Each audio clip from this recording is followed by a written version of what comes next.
Research papers. Whew. Sometimes they feel like climbing Mount Everest in flip-flops.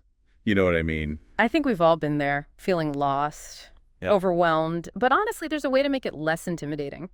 Okay, I'm all ears. Think of it like building a house. You Yeah. need that solid foundation first, right? Gotcha. So what's the foundation of a good research paper? The research methodology. It's the blueprint that guides your entire project. Okay, that makes sense.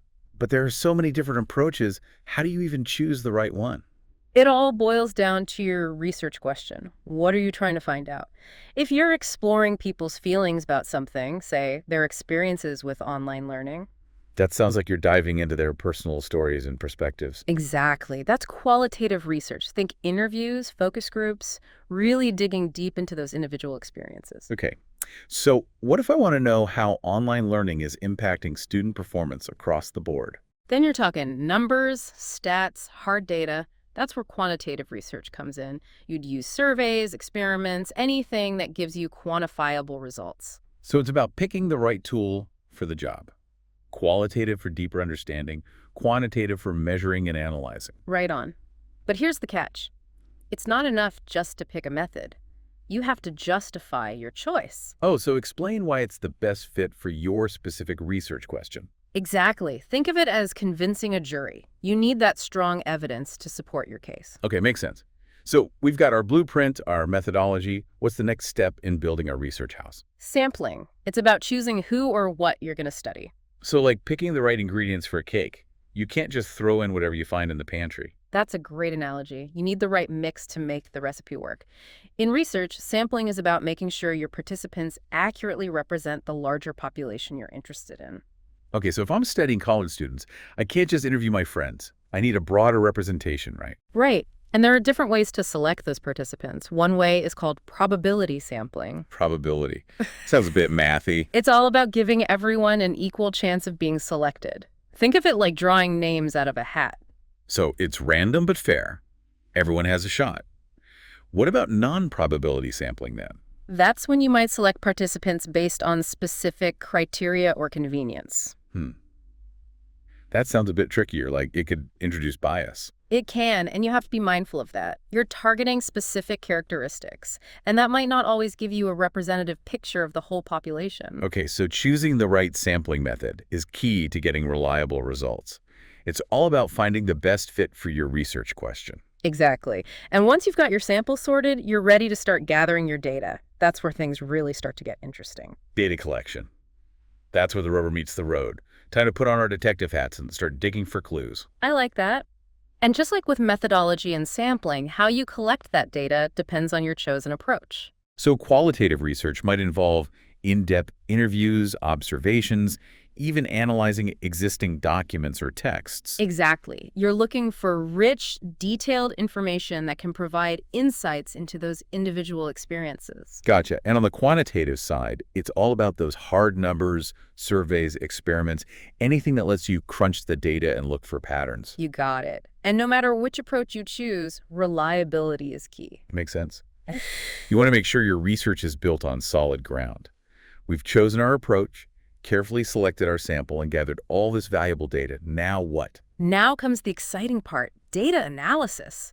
It's like putting together a giant jigsaw puzzle and finally seeing the bigger picture. But that's a conversation for another time. All right, let's dive into this data analysis piece. It really is like solving a puzzle. You've got all these pieces, all this data. But how do you even know where to start? Well, the first thing is to remember your research question. That's your guiding star. And then you have to consider what kind of data you're working with, qualitative or quantitative. Right, because words and numbers tell different kinds of stories. Exactly. With qualitative data, like from interviews, it's about finding those recurring themes and ideas. It's almost like being a detective, looking for clues. So if you see the same words or concepts popping up over and over, that's a sign you're onto something important. Right.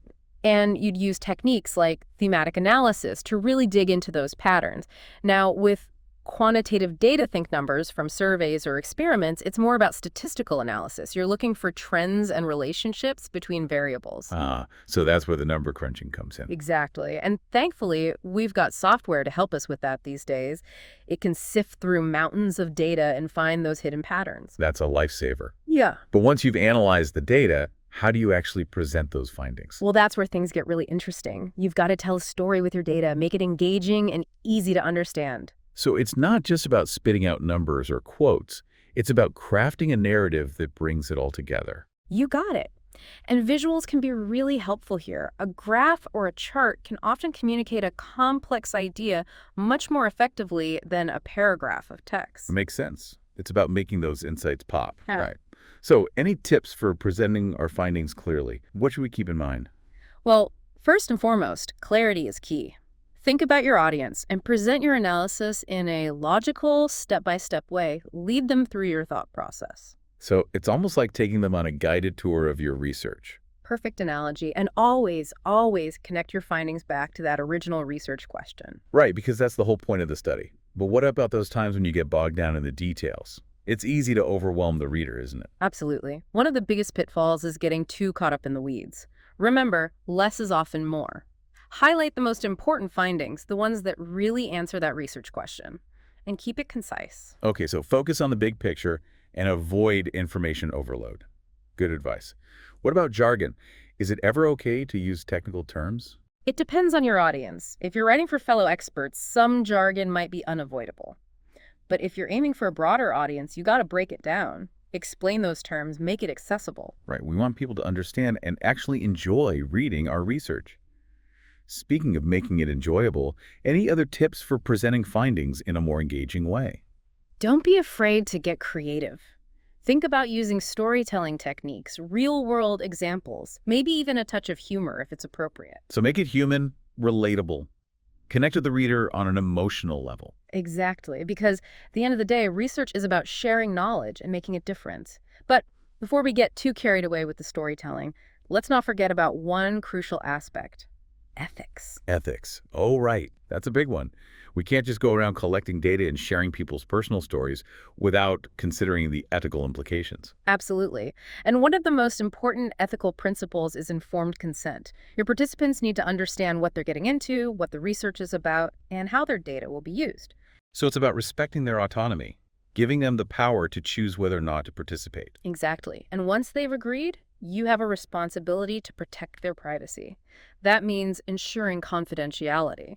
So no sharing personal details or anything that could identify them in your reports. Right. And be mindful of potential biases that might creep into your research. It's important to be self-aware and objective. So it's not just about following the rules. It's about conducting your research with integrity and respect for your participants. Well said. Ethical considerations should be woven into every stage of the research process from start to finish. I think that's a great reminder. Ethics should always be at the forefront of our minds.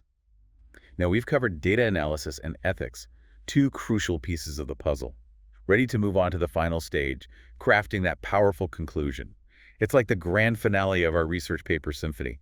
A grand finale it is. But how do we make sure it's a showstopper, not a fizzle? A good conclusion is all about impact. You want to leave your reader with a clear understanding of what you found and why it matters. So it's more than just summarizing the results. Right. It's about highlighting the significance of your findings. What are the implications for future research? For real-world practice? Answer that "so what" question. Show how your research fits into the bigger picture.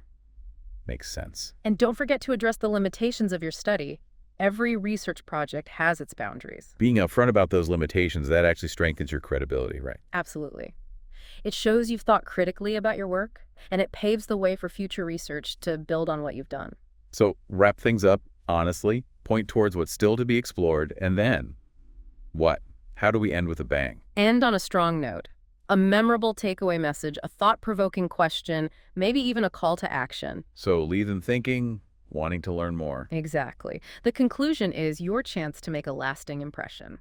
Okay, so we've covered a lot of ground in this deep dive. We talked about methodology, sampling, data collection, analysis, ethics, and now the conclusion. Feeling a bit more prepared to tackle those research papers now. I hope so. Remember, research is a journey, and it's one worth taking. It's about asking questions, exploring ideas, and pushing the boundaries of knowledge. So embrace your curiosity, and don't be afraid to dive in. That's a great note to end on. Thanks for joining us on this deep dive into the world of research. My pleasure. Always happy to chat about research. And to all our listeners out there, happy researching.